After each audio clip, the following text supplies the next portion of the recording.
नमस्ते दोस्तों। तो नाग अश्विन जी की कल की मूवी जल्द ही रिलीज़ होने वाली है, तो मैंने सोचा कि जो अभी तक इसका मटेरियल आया है उस पर बात करी जाए। जैसे कि सबसे पहले टीज़र आया, फिर उसके बाद कुछ पोस्टर रिलीज़ किए गए जो कि कुछ अच्छे थे और कुछ ख़राब थे। लेकिन जब इन्होंने अश्वत्थामा एज अमिताभ बच्चन को रिवील किया तो इसकी हाइप बढ़ने लगी। मैंने एक वीडियो बनाई है अश्वत्थामा जी के पास्ट को बताते हुए, लिंक ऊपर फ्लैश हो रहा होगा, जाकर देख लेना। फिर बुज्जी कार का प्रोमो आया। उसके बाद कल्कि के वर्ल्ड को समझाने के लिए Bhairahawa and Bujji animated series को रिलीज़ किया गया प्राइम वीडियो पर, जिसके 2 एपिसोड है बस। फिर उसके बाद फाइनली जाके ट्रेलर आया और अब तो इसके प्रीलूड के भी एपिसोड आ रहे हैं। मतलब हर जगह से इसकी मार्केटिंग चल रही है। और आज की इस वीडियो में मैं आपको ऐसी 20 डिटेल्स बताऊंगा जो आपने नोटिस नहीं करी होगी। तो सबसे पहले जो कल्कि का ट्रेलर 1 और 2 आया है उसके डिटेल्स के बारे में बात कर लेते हैं। कल्कि के ट्रेलर 1 में हमें काशी नगरी दिखाई जाती है, जहां पर हमें ये बताया जाता है कि ये सबसे पहली और आखिरी सिटी बची हुई है। तो इस पिक्चर में ना बहुत सारी डिटेल्स छुपी हुई हैं। मैं आपको एक एक करके बताना शुरू करता हूँ। सबसे पहले तो इसके जस्ट ऊपर कॉम्प्लेक्स बना हुआ है, और अगर आप थोड़ा ध्यान से जूम करके देखोगे तो हम इसका घाट देख सकते हैं। और जैसा कि आपको पता है कि इस दुनिया में पानी नहीं है, जो कि इस मूवी का बहुत बड़ा प्लॉट पॉइंट होने वाला है, तो ये घाट सूख चुकी है, तो लोग यहाँ पर विसर्जन करने नहीं आ सकते शरीर को। तो इसी वजह से वो लोग इस शॉप पे जा रहे हैं। आपको लाइन दिख रही होगी यहाँ पर। मतलब कि मॉडर्न टेक्नोलॉजी का यूज़ करके लोग क्रिमेशन करवाने यहाँ पर आ रहे हैं। जैसे कि आप यहाँ पर देख सकते हो, लोग अब मरे हुए शरीर को ले जाकर जला रहे हैं वहाँ पर। तो हाँ, अपने जो रूल्स हैं और संस्कार हैं वो अभी भी नहीं भूले हैं, भले गंगा नदी सूख चुकी है। और अगर आप इस शॉप पर ध्यान दोगे तो यहाँ पर लिखा हुआ है कि क्रिमेशन करवाने के लिए आपको 500 यूनिट्स लगेगी। और अगर आपको नहीं पता कि ये यूनिट्स क्या होता है तो आपको भुज्जी एंड भैरवा जाकर देखनी चाहिए। लेकिन आप ये बोल सकते हो कि जो यूनिट्स है ये करेंसी की तरह है यहाँ की। और अगर आप थोड़ा क्लोजली नोटिस करने की कोशिश करोगे तो किसी का क्रिमेशन चल भी रहा है, और वो जो दीवार है ना वहाँ पर भी 9 गॉड्स ऐसा कुछ लिखा हुआ है। मुझे क्लियरली दिख तो नहीं रहा, लेकिन हाँ ऐसा ही लग रहा है कि 9 गॉड्स लिखा हुआ है यहाँ पर। अगर आप इस शॉट्स को ध्यान से देखोगे तो यहाँ पर आपको एक बड़ा सा रोबोटिक जाइंट दिखेगा, और आई थिंक ये जीवित भी है, और ये कोई रोबोट भी हो सकता है, क्योंकि हमने इसका एक और शॉट देखा था जो क्लोजली दिखाता है कि ये कैसा दिखता है। और शायद ये जो है, ये जो अर्थ की रिसोर्सेज हैं उसको यहाँ पर भेजता होगा, या फिर जो लोग हैं वहाँ पर जाना चाहते हैं वहाँ पर भेजने का काम करता होगा, ऐसे लिफ्ट जैसा, जहाँ तक मुझे लगता है ऐसे देखकर। अगर आपको मैं बता दूँ कि ये स्पेसशिप भी हो सकती है जो ऊपर आपको दिख रही है। अगर आप नहीं मान रहे हो तो अगले शॉट में आप ये उल्टा पिरामिड टाइप कुछ देख सकते हो। तो ये कैसे खड़ा हुआ है? ऑफ कोर्स ये स्पेसशिप होगी तो ये तो खड़ा हुआ है ना ऐसा। और अगर आप इस शॉट को ध्यान से देखोगे तो ऐसा हुआ होगा कि जो पिरामिड जैसा शेप है ये यहाँ पर आया होगा, और इसकी वजह से जो बिल्डिंग है आसपास की ये टूट गई होंगी। यहाँ तक कि जो बैरियर भी लगा हुआ है ना ये भी थोड़ा सा निकला हुआ है, और यहाँ पर वही चीज़ लोग देख रहे हैं। और इससे यही एक्सप्लेन हो जाता है कि यहाँ पर इसे कंस्ट्रक्ट नहीं किया गया क्योंकि ये एक स्पेसशिप है। अब यहाँ पर मेरी एक थ्योरी भी हो सकती है कि यहाँ पर इनका स्पेस से कुछ कनेक्शन होगा, और जो कमल हसन का कैरेक्टर है वो स्पेस में गया होगा, वहाँ के सोर्सेज वगैरह मटेरियल वगैरह को यूज़ किया होगा, और जब वहाँ पर सब कुछ ख़त्म हो गया तो कमल हसन यहाँ पर आया और अर्थ पे डोमिनेट करने लग गया, और इस तरह का कॉम्प्लेक्स बना दिया इसने अपना साम्राज्य। और इसी वजह से ये एक एस्ट्रोनॉट भी रह चुका होगा, जिसके बारे में मैं आपको आगे बताऊंगा। बाकी इतना तो एक्सप्लेन हो ही जाता है कि ये एक स्पेसशिप है, और जब ये यहाँ पर लैंड हुआ तो इसकी शॉक वेव की वजह से ये बिल्डिंग है और जो ज़मीन है वो उखड़ के इधर उधर हो गई।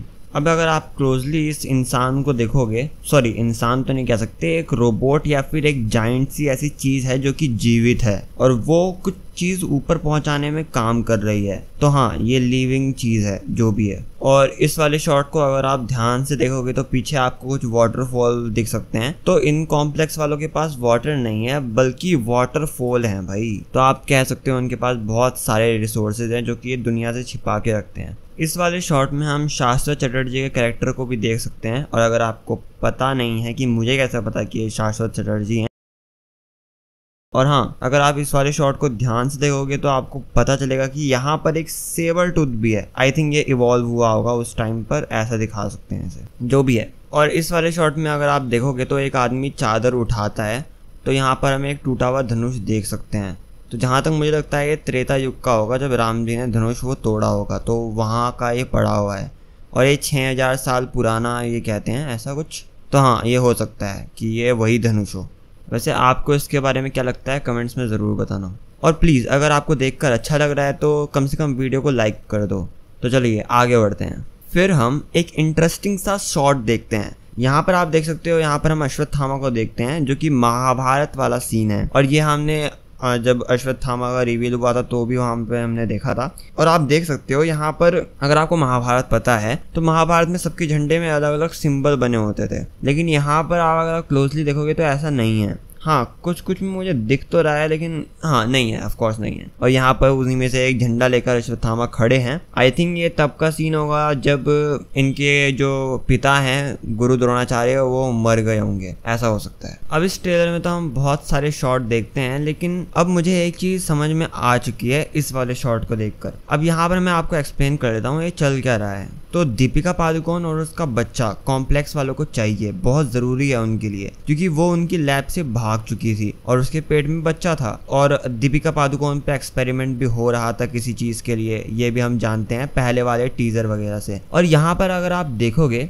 तो यहाँ पर नाम लिखा हुआ है सम 80, जो कि ये भी बताता है कि जो कल्कि के माता पिता होंगे उनमें से उनका माता का नाम सुमति है। तो यहाँ पर उसी से रेफरेंस दिया गया है उसी चीज का, सम 80 सुमति, आप ऐसे बोल सकते हो उसे। तो जो सुमति है, मतलब सम 80 यहाँ पर है, वो भाग चुकी है और उसकी बाउंटी यहाँ पर 1 मिलियन दिखा रहे हैं। तो शायद से प्रभास का कैरेक्टर अश्वत्थामा से इसी वजह से लड़ेगा, क्योंकि वो सम 80 को पकड़ेगा, क्योंकि बाउंटी उसकी इतनी ज्यादा है तो ऑफ कोर्स वो ये काम करेगा यूनिट्स के लिए। और इसी ट्रेलर में हमें कमल हसन का भी शॉट दिखाया जाता है जहाँ पर वो बोलता है नया युग आ रहा है। लेकिन सबसे जरूरी बात यह है कि इसके आगे जो शॉट दिखाया जाता है कमल हसन का, यहाँ पर अगर आप ध्यान से देखोगे तो कमल हसन आई थिंक बहुत सालों से जिंदा है। अगर आप इसके फोरहेड पर देखोगे, नोटिस करने शुरू करोगे तो एक ग्लोइंग सी चीज इसके माथे पर है। और अगर ये इतने सालों से जिंदा है तो ऑफ कोर्स ऐसे वैसे तरीके से तो जिंदा नहीं होगा ना, तंत्र मंत्र करके कुछ ना कुछ टेक्नोलॉजी का यूज इसने किया होगा ये करने के लिए। और आई थिंक नारुतो का ओरोचिमारू अगर आपको याद हो तो उस तरह से ये करना चाहता है, नई बॉडी जाना चाहता है। और नई बॉडी लेने के लिए इसे चाहिए कल्कि का शरीर, और कल्कि दीपिका पादुकोण के पेट के अंदर है, ये तो साफ हो ही चुका है ऑफ कोर्स। तो कमल हसन का कैरेक्टर बहुत ज्यादा मस्त होने वाला है, उसको भी बिल्डअप दिया जाएगा। अभी बहुत कमजोर है कमल हसन का कैरेक्टर, इसीलिए एक्शन नहीं ले रहा है, तो ये भी चीज एक्सप्लेन हो जाती है इससे। तो चलिए आगे बढ़ते हैं। अब जो भी डिटेल्स मैं बताऊंगा आपको वो रिलेटेड होंगे ट्रेलर 2 से, तो ध्यान से सुनना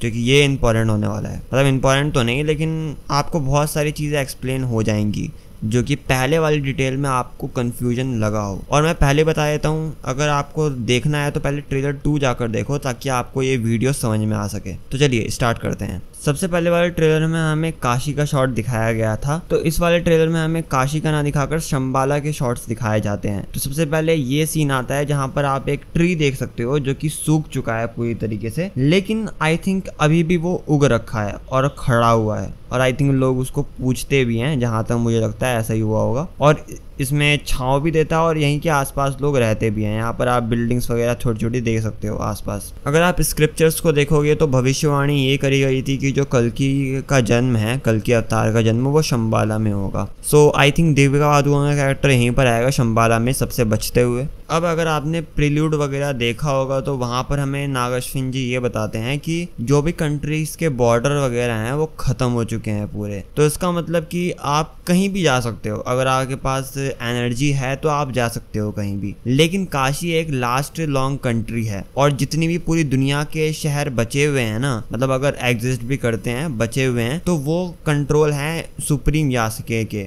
कली पुरुष आप बोल सकते हो, लेकिन यहाँ पर यासुकेन बोला गया है, उसके कंट्रोल में है सब कुछ। तो आई थिंक ये जो शंबाला है वो हिमालयास के कहीं पर हो सकता है, क्योंकि ये काशी के अंदर तो नहीं होगा बिल्कुल भी, तो ये हिमालयास वगैरह में हो सकता है। और अगर आपको मेरी बात पे विश्वास नहीं है तो आगे जो शॉट आता है, ये वाला शॉट, ये मेरी बात को कंफर्म कर देता है। क्योंकि अगर आप ये ध्यान से देखोगे तो आपको एक मंदिर भी दिखेगा, तो इससे ये पता चलता है कि यहाँ के लोग अभी भी पूजा पाठ करते हैं, भूले नहीं है, शंबाला के लोग अभी भी पूजा वगैरह करते हैं। और अगर आप इस वाले शॉट को देखोगे जो कि हमें और भी ज़्यादा कंफर्म कर देती है, तो ये जो आप देख सकते हो पिक्चर टेक्स्ट है वो रंजना स्क्रिप्ट से बिलोंग करती है।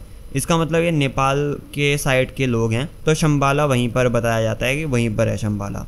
डॉक्टर स्ट्रेंज में भी आप देख सकते हो ना कि जो डॉक्टर स्ट्रेंज है वो नेपाल में जाता है उससे एंशिएंट वन से मिलने के लिए। और जो टेक्स्ट हैं ये रंजना स्क्रिप्ट से भी हैं और ये 11th से आई थिंक 20 सेंचुरी तक इसे यूज किया जाता था, जहाँ तक मुझे लगता है यही होगा। लेकिन जो भी है इससे ये कंफर्म हो जाता है कि ये जो शंबाला की जगह है वो कहाँ पे टेक प्लेस करती है, तो आई थिंक नेपाल की साइड ही होगा। और मेरा हिमालयाज वाला जो कहना है वो भी सही है बिल्कुल। और एक चीज़ भी है कि अगर ये सब पूजा कर रहे हैं तो ये कितने पुराने रिचुअल्स को फॉलो कर रहे हैं आप सोच ही सकते हो, क्योंकि ये जो है ये 2898 ईयर चल रहा है, तो उनके लिए ये बहुत पुरानी चीज़ होगी ना, तो इतने एंशिएंट चीज़ को अभी भी फॉलो कर रहे हैं और ये बचा हुआ भी है, तो ये बहुत ज़्यादा अच्छी बात है। और यहाँ से हमें शंबाला की लोकेशन और भी ज़्यादा क्लियर हो जाती है कि यहाँ पर आप देख सकते हो पीछे पीछे जो है पहाड़ वगैरह हैं, तो मतलब ये शंबाला की लोकेशन है, पहाड़ों से घिरी हुई है। और ये जो पहाड़ हैं ये कॉम्प्लेक्स के लोगों से इन्हें बचा के रखते हैं, और अगले ही शॉट में हम कॉम्प्लेक्स के ही लोगों को इस पहाड़ को तोड़ते हुए देख सकते हैं, तो ये भी कंफर्म हो जाता है कि जो पहाड़ है इनकी शील्ड की तरह काम करता है। और फिर से हम शाश्वत का कैरेक्टर देखते हैं जिनके हाथ में कुछ लेजर बीम जैसा है जिसपे वो शूट कर रहे हैं, किसी पे तो शूट कर ही रहे हैं वो। और इस ट्रेलर में हम एक हाथी का शॉट भी देखते हैं कि कोई इंसान हाथी पे जाके गिरता है और वो हाथी भी गिरी जाता है, तो आई थिंक ये अश्वत्थामा वाला हाथी होगा जिसका नाम भी अश्वत्थामा ही होता है। और अगर आपको महाभारत के कुछ सीन्स याद होंगे, और मतलब ऐसे सीन्स याद होंगे जहाँ पर श्री कृष्ण ने भी छल का सहारा लिया था, तो ये उनमें से एक है। तो गुरु द्रोणाचार्य को मारने के लिए ये लोग एक मतलब छल का सहारा लेते हैं, मतलब झूठ तो नहीं बोलते क्योंकि धर्मराज युधिष्ठिर जो हैं वो कभी भी झूठ नहीं बोलते। तो कृष्ण जी कहते हैं कि हम अश्वत्थामा हाथी को मार देते हैं और उसकी जो आवाज है हाथी के मरने की आवाज वो शंख के नाद में दब जाएगी, तो गुरु द्रोणाचार्य को पता नहीं लग पाएगा कि कोई हाथी मरा है, क्योंकि गुरु द्रोणाचार्य को ऑफ कोर्स हाथी की आवाज तो याद ही होगी कि अश्वत्थामा हाथी की आवाज कैसी होती है। और जब वो हाथी मरता है तो भीम ऐसा चिल्लाता है कि अश्वत्थामा हार गया, मतलब मर गया, ऐसे बोल देते हैं वो। तो गुरु द्रोणाचार्य को लगता है कि उसका बेटा मर गया, तो वो समाधि दे देते हैं बीच युद्ध में और फिर कोई आके उनका गला काट देता है, तो इस छल की वजह से गुरु द्रोणाचार्य मर जाते हैं। ऐसा भी हो सकता है कि मैंने बताने में थोड़ी बहुत गलती कर दी हो, तो प्लीज मुझे उसके लिए माफ करना, बाकी स्टोरी तो कुछ ऐसी है। और अगर आपको पता हो तो लास्ट में अश्वत्थामा ने, महाभारत के एंड में अश्वत्थामा ने उत्तरा के गर्भ, जो कि कृष्ण जी की बहन है, उनके गर्भ में ब्रह्मास्त्र चला दिया था, क्योंकि वो ब्रह्मास्त्र वापस ले नहीं सकते थे, तो उन्होंने उत्तरा के गर्भ में भेज दिया ताकि उनकी जो वंशज है वो पूरी की पूरी खत्म हो जाए। लेकिन कृष्ण जी बचा लेते हैं ऑफ कोर्स, तो यहाँ पर वो शॉट भी दिखाया जाता है, तो इससे कंफर्म हो जाता है कि महाभारत के शॉट भी इस मूवी में होने वाले हैं। और सच बता रहा हूँ, अगर कृष्ण जी का शॉट हुआ ना, और जिसने भी कृष्ण जी को कास्ट किया होगा उनकी एक्टिंग और प्रेजेंस अच्छी हुई, तो ये जो है हनुमान मूवी की तरह चल जाएगा, सच बता रहा हूँ। फिर इसके बाद हमें सुप्रीम यास्केन का कैरेक्टर भी दिखाया जाता है, आई थिंक कमल हसन का कैरेक्टर यही है, और इस तरह से जैसे ये बैठ रखा है कहीं पर, इस वजह से बहुत सालों तक जिंदा है और अब ये वापस उड़ जाता होगा, ऐसा कुछ होगा इसमें। लेकिन यहाँ पे शॉट में देखकर तो मुझे ये गॉड एनुअल लग रहा है, वन पीस का जो एक विलन था वो। और आई थिंक जो ये कमल हसन का कैरेक्टर है जिंदा रहने के लिए ओरोचिमारू का प्लान अपनाता है, जैसे ओरोचिमारू एक बॉडी छोड़कर दूसरी बॉडी में चले जाता है ना जब वो बुढ़ा हो जाता है, तो सुप्रीम यास्केन जो है कमल हसन का कैरेक्टर वो भी यही करता होगा, ये क्लोनिंग सिस्टम का इस्तेमाल कर रहा है। यहाँ पर आप देख सकते हो यहाँ पर फुली ग्रोन बॉडी रखी हुई है, तो अगर एक बॉडी जो है वो ठीक नहीं होगी तो दूसरी बॉडी में चले जाएगा, ऐसा कुछ होता होगा। और कॉन्शियस जो है इसकी ट्रांसफर होती रहती होगी इसी तरह से। और अगर आप इस वाले शॉट को ध्यान से जूम करके देखोगे तो यहाँ पर कुछ बॉल्स घूम रही हैं जो कि ऑफ कोर्स इसे प्रोटेक्ट करके भी रखते होंगे, और ये जो बॉल्स हैं इसे कंट्रोल्स में भी हो सकती हैं। और फिर अगर आप क्लोजअप शॉट देखोगे तो ये बॉल्स इसके पीछे पीछे भी आती हैं, मतलब वहीं तक नहीं रहती, इसके आगे आगे भी आ रही हैं ये बॉल्स। तो आई थिंक यहाँ पर कली की पावर्स भी हो सकती हैं, जो स्टोर करके रखता हो कली वाली पावर्स। और इसके हेड पे आप चमकता हुआ कुछ देख सकते हो। अब देखो मेरी एक थ्योरी है, अब मैंने लूसीफर देख रखा है, लूसीफर में क्या होता है जब गॉड जो है, गॉडेस जो है वो धरती पे आती है और इंसान के शरीर में जाती है ना, और इंसान को जब चोट लग जाती है तो उसके शरीर से लाइट निकलने लग जाती है। आई थिंक यहाँ पर भी ऐसी हो रहा हो कि इसके पास इतनी ज्यादा ताकत आ चुकी है ना कि जब शरीर में कोई चोट लगती है तो वहीं से लाइट आने लग जाती है, या फिर मैं गलत भी हो सकता हूँ, पता नहीं। वैसे तो और भी ज़्यादा डिटेल्स हैं बताने के लिए, लेकिन मुझे लगता है यहीं तक काफ़ी हैं। बाकी अगर आपको वीडियो पसंद आई हो तो वीडियो को लाइक कर देना, सब्सक्राइब कर देना ऐसी वीडियोस के लिए, और कमेंट करके भी ज़रूर बताना कि आपको ये वीडियो कैसी लगी और आपको कल्कि से कैसी एक्सपेक्टेशंस हैं और आप इसे देखने जाओगे कि नहीं, ये भी आप ज़रूर बताना। मैं मिलता हूँ आपको अगली वीडियो में, तब तक के लिए धन्यवाद और जय श्री राम।